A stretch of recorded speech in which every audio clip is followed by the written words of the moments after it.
that's kind of what I do with my identities. So it's like when I'm in the lab working on my drone, or like when I'm in class, I'm no longer a track athlete, right? So like when I'm in the lab, I'm like an aerospace engineer.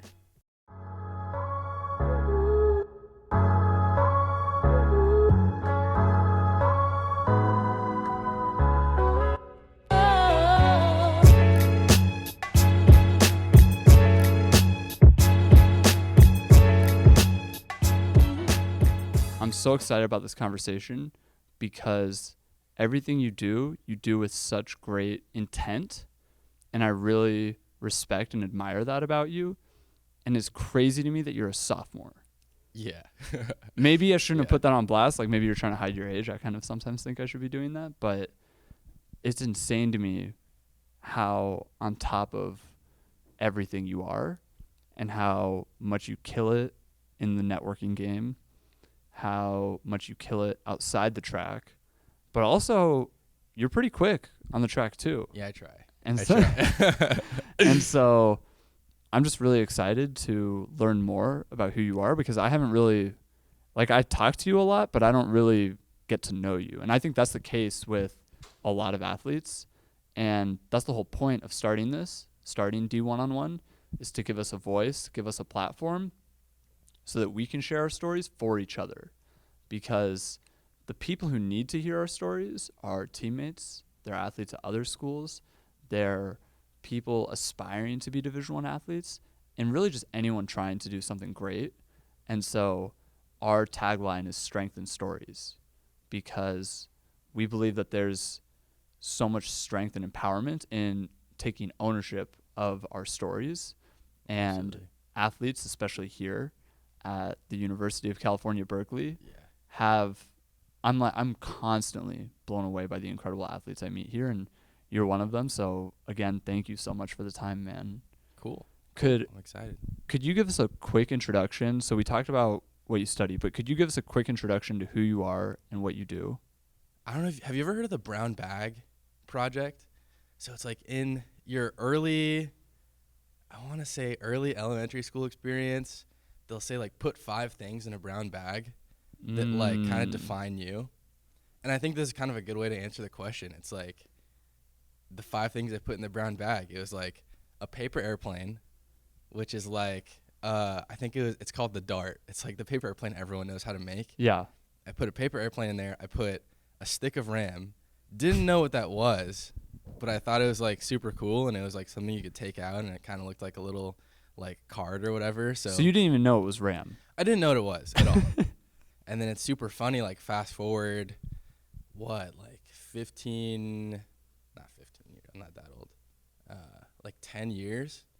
And like I'm, building drones and like doing all this stuff with, I still like Beyblades. Plug it. What do you do? What do you do? What do I do? You build drones? I know a little, but... Okay. Yeah, I built, I'm on the, so I'm the lead mechanical designer for Berkeley's UAVs at Berkeley team. So unmanned air vehicles at Berkeley. I build drones. We're building this huge fixed wing drone right now called Aero Bear. So it's Project Aero Bear, and it's basically 9-foot wingspan, and it's about 7 feet long from the spinner to the tail. And it's kind of crazy because it's like I've come full circle, from building paper airplanes when I was in elementary school to building like these full like robust air systems with, my own team, and then like an awesome software team, just like some wizards that are working on the project. Yeah. And, it's really awesome to see kind of how far it's come, and to find so many other people that are interested in the same thing. Yeah, so crazy stuff. That's such a beautiful story. Yeah. How does it make you feel reflecting on that story and talking about it right now? It always gets me excited. Really? Because again, I feel super lucky, I feel gracious that I've been able to be passionate about something for so long. There was a period in my life where I didn't connect as much with like the world of aerospace. I was like super into it when I was really young, and then around middle school I kind of stopped caring so much, explored other avenues, And then it's crazy because I always came back to it. And now that I'm in college, I came back to that kind of world of aerospace. A funny story that kind of ties into track is I was running, I want to say this is also in elementary school. So this is 5th grade. We were running they run like a test mile because no one at the time was really running, like all out miles and that kind of thing. And they're like, you get to middle school and you're going to have to start running miles for PE. So we're in the kind of like dirt track. I think it's like 800. It's like not 800-meter track. It's like a 200-meter track, 200-meter like sand track that we had at the elementary school. And we're running like a mock mile, which at that time I think was just like an 800. And I'm running there with my best friend at the time. And I look up and I'm like, dude, look. And we're like in the middle of running this mile. We're all super serious. We're like athletic kids. They're like trying to get this great mile time down or whatever, half mile time down. And I look up and I thought I saw an A-10 Warthog, which was one of my favorite airplanes.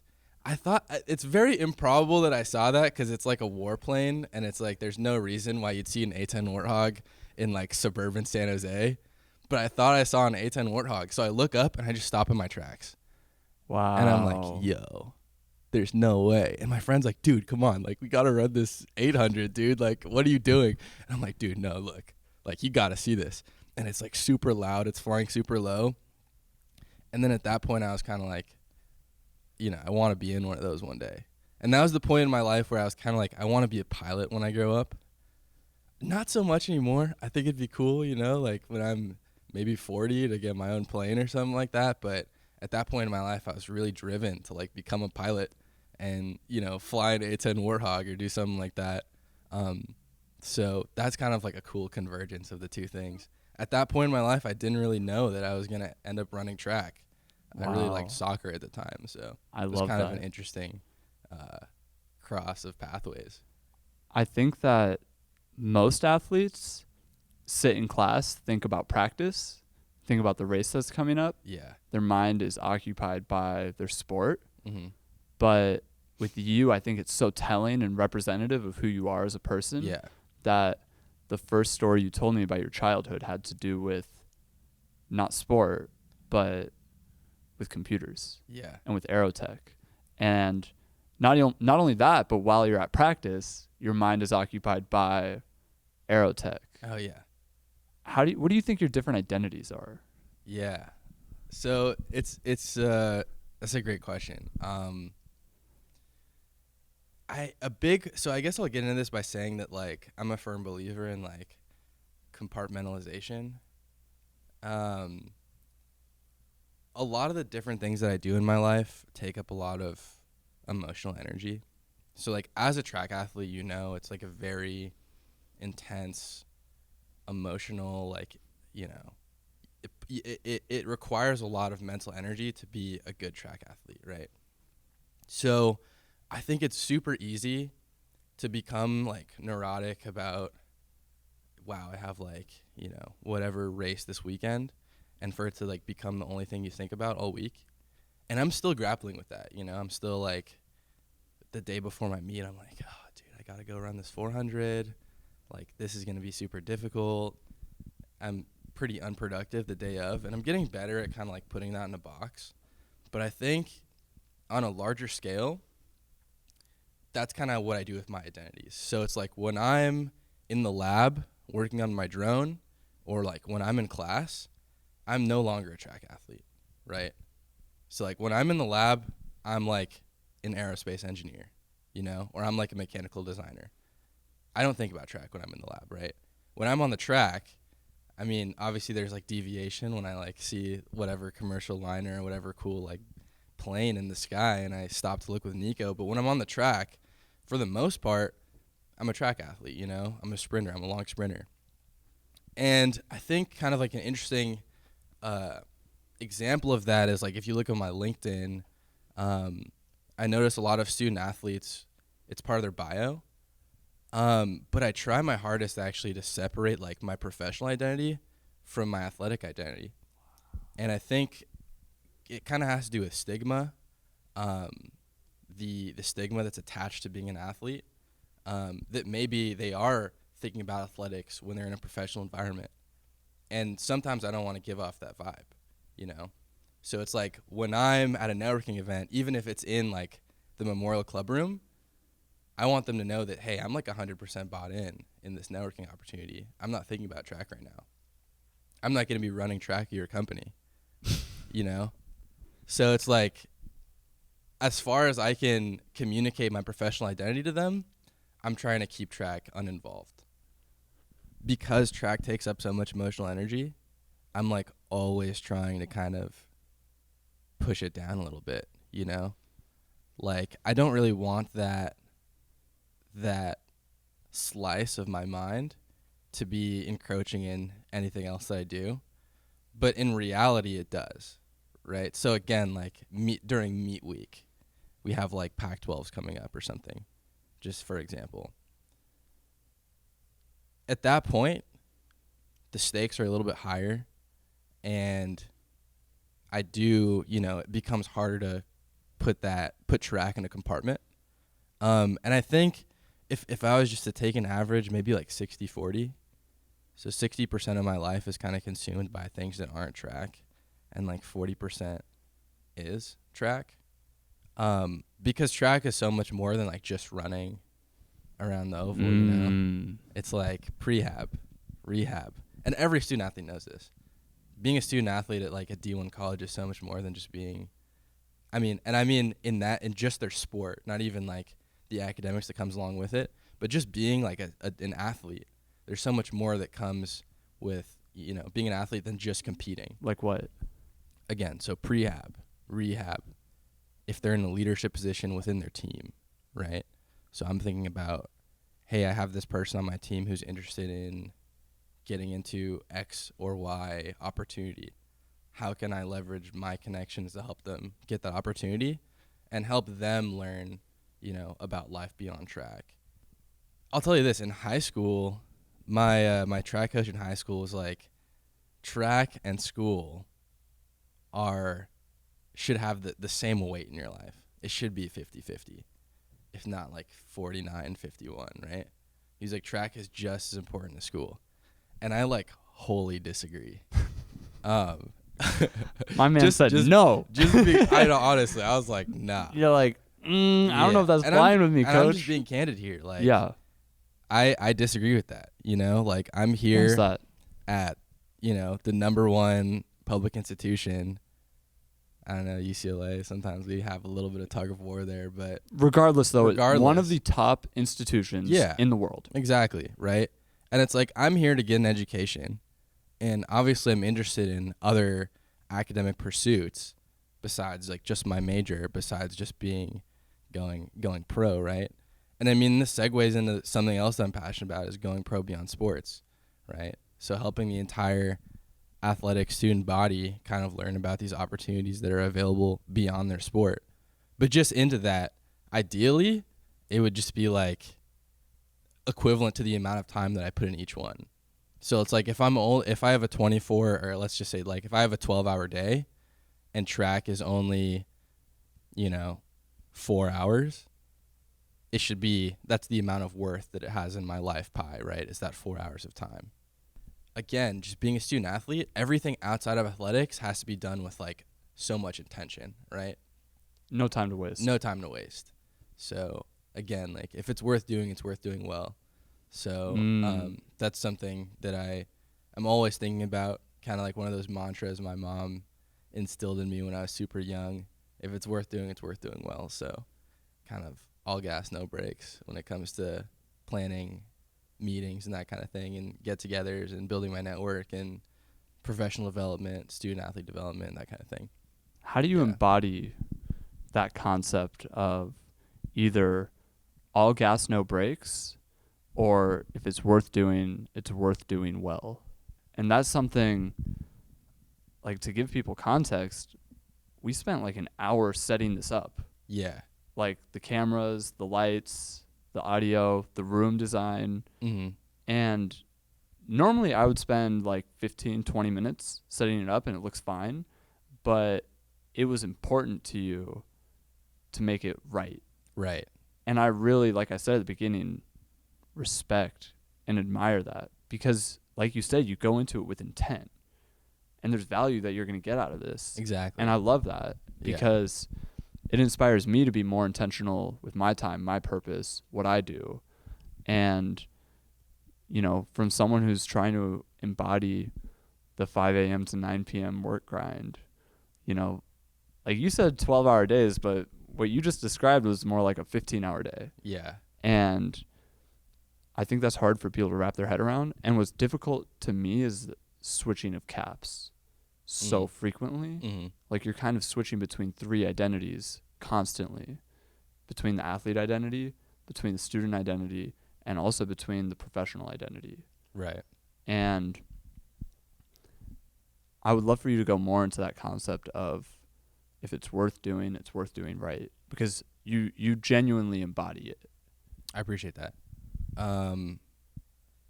It's the same thing in networking. I think it's really easy to build like shallow relationships. Kind of like just get the LinkedIn number up, like meeting people for the sake of meeting people, which is like a huge misconception with networking, that it's just about like volume, It's not about volume. It's like really about forming connections with people. How many times outside of the networking event have you met with that person that has gravity in your career, right? Or in your career space?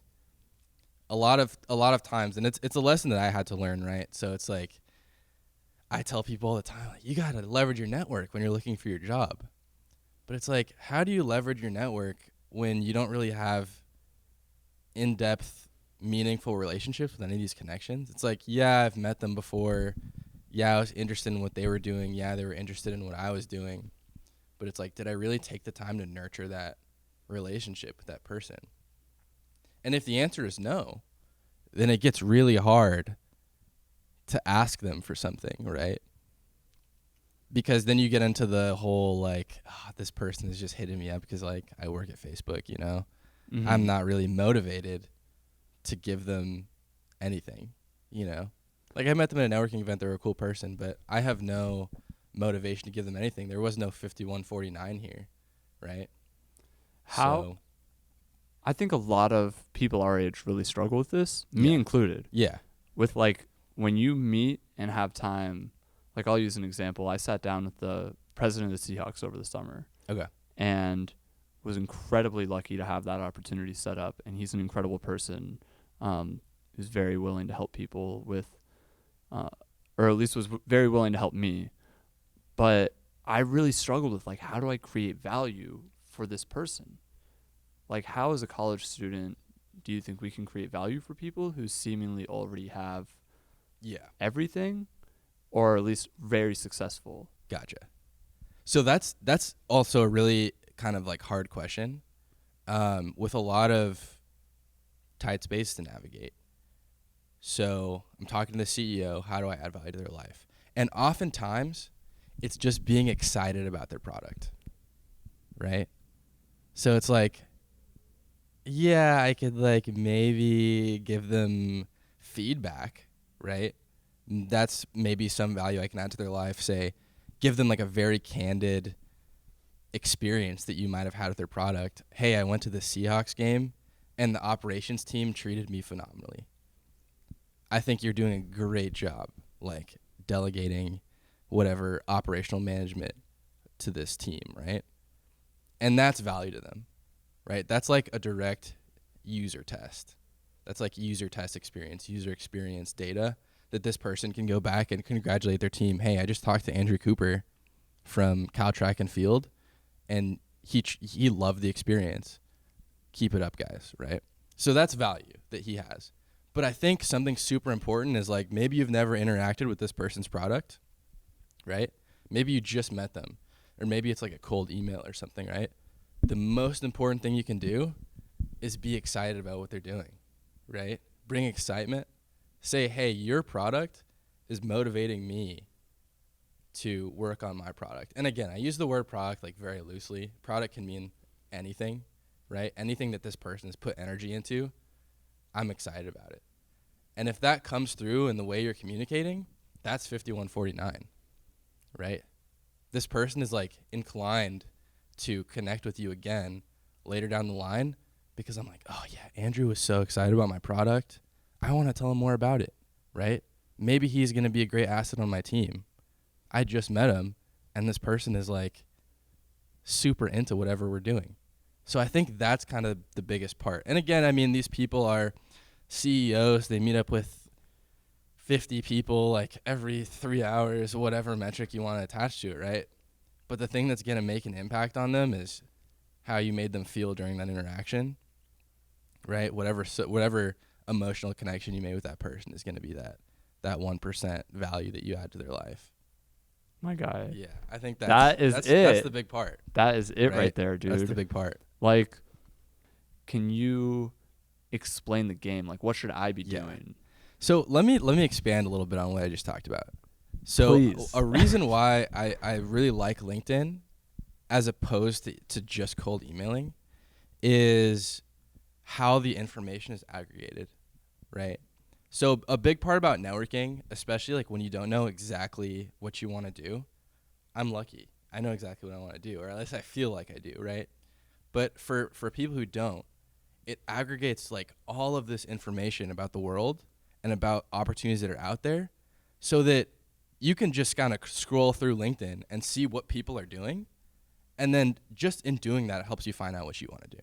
Hey, this person is like the motion designer for Madden 19, right?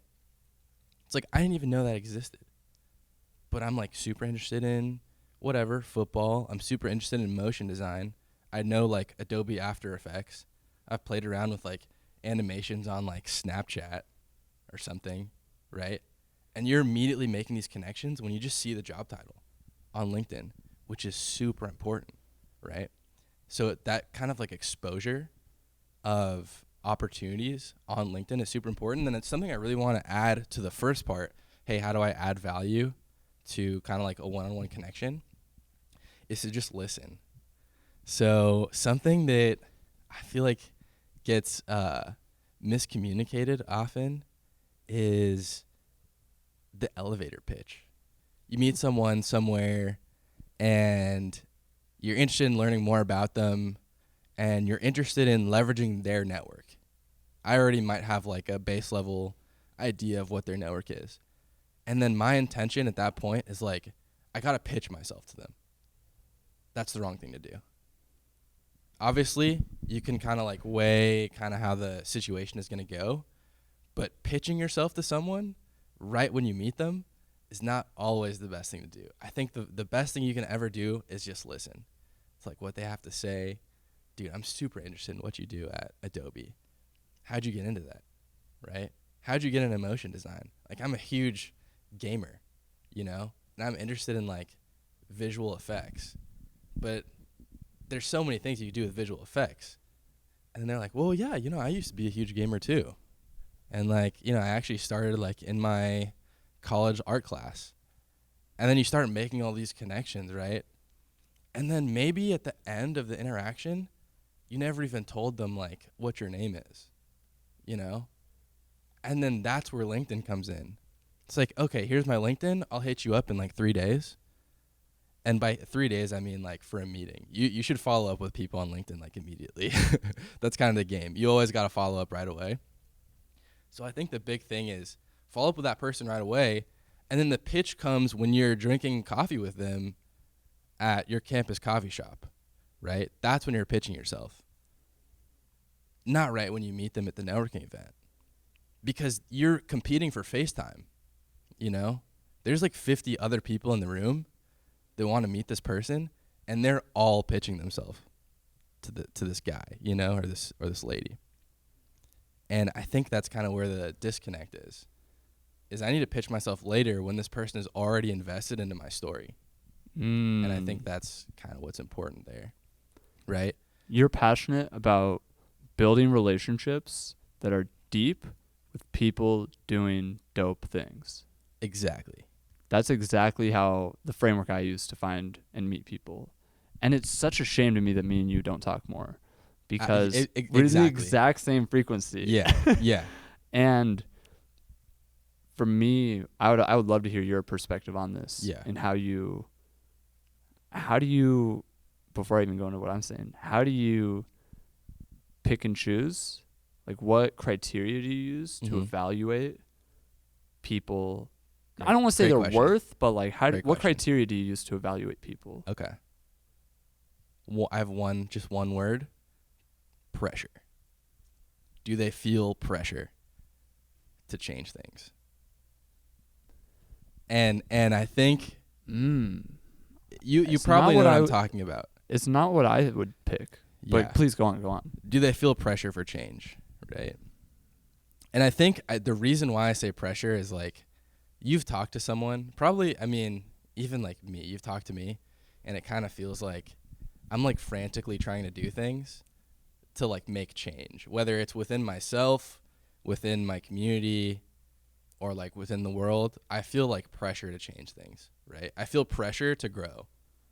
And that pressure comes from so many things. That pressure comes from the feeling that like I'm here at UC Berkeley for a reason. Other people could be here at Berkeley, but I'm here at Berkeley.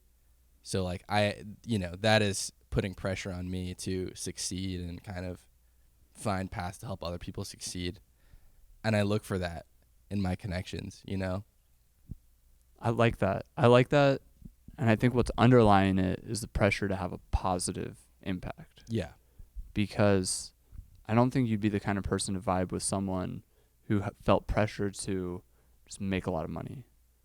Just pressure to maybe build something, but with the intent, I think, is important.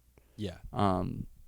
For me, what I look in, it's really simple. It's just one thing, and it's hard work. Okay. And I think underlying hard work is passion, because I don't think like the level of hard work I'm looking at is not possible unless you're passionate about it. Yeah. And if I see someone putting in the grind in whatever it is, I'm hyped. And I don't care how big their thing is. It's very plain and obvious to me that you have that hard work. That's what gets me so stoked about what direction you're headed and the impact you're going to have, because you have the support system around you already. You're only a sophomore, bro. You're such a kid. Like, I feel like an old dog out here. I'm only 2 years older than you, but yeah, so much is yet to happen. I'm so excited. How do you feel right now, man? At this like kind of like juncture in my life. Please. Yeah. Or this moment right now. In this moment? Either or. I mean, you went straight to junction, so I'm like, I'm down to follow the path where it takes us, I'm excited that like people are excited about what I'm doing. Wow. You know what I mean? Like just the fact that we're having this conversation just makes me feel good. You know what I mean? That means a lot, man. Thank you. Yeah. The fact that people like can buy in on my motivation is awesome. My mom always told me, my dad too for that matter, seek and you shall find, right? So it's kind of funny. This is, I was telling you about my life mantras. So my birthday is July 7th, right? 7/7. And this like Bible verse is like Matthew 7:7. And it's like one of the things, and I've never really been the type to say that I like live by something. I try to just be motivated and like do what I do. You know what I mean? But like if I had to say, yeah, I kind of didn't really realize, but I kind of subconsciously live by, seek and you shall find, like knock and the door shall be opened for you. So it's kind of one of those things where it's like I'm chasing, at this point in my life, I'm chasing every opportunity. And my really only criteria is, once I take a step back, is that opportunity adding for my life? Like, what is the ROI, right? So it's like, is the time that I'm putting in to whatever I'm doing, am I getting significant returns on that investment of time, right? So every organization, every person I meet, it's usually positive ROI, right? And it's like, why wouldn't you invest in yourself? So I just knock on the doors, you know what I mean? And that's, and I mean, all roads lead back to LinkedIn, but that's why I love LinkedIn, because it makes it so easy to knock on doors. The You know what I title of the mean? show. All roads lead to LinkedIn. Oh, dude, that's in the thumbnail, just like knocking on a door. It's like the LinkedIn logo. I don't think we're allowed to do that with the name, image, likeness laws. Just like split it and then mirror it. Yeah. It's like L and L or something. Yeah, But, not the real logo. Yeah. But no, that's like the name of the game, man, is just talking to people and, you know, experiencing life to the fullest and trying to make change and make steps towards change. Yeah, I feel pretty great. Man, thank you so much for this beautiful conversation. Like you genuinely bring such a powerful and inspirational light to this world, and I'm so glad we were able to do this because people need to hear your story. I appreciate it, man. And it inspires me, awesome. so I know it's going to inspire others. Like, that's kind of my metric for how much I like these. But That's sick. Thank you, man. Awesome, dude. Well, I really appreciate you having me here. Yeah. Dude. Dope. Appreciate you, bro. Thanks, man.